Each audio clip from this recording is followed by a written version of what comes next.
හරින අන්තිම ප්‍රාර්ථනාව පටන් හරි අන්තිම ප්‍රාර්ථනාව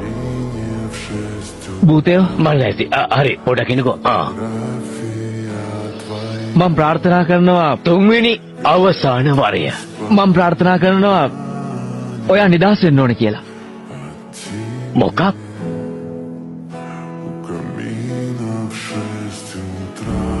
ඕ ඒක වෙනවා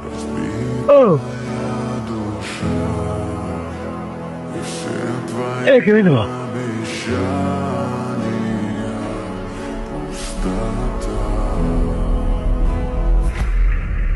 මොකක් මම මිනිස්සෙක්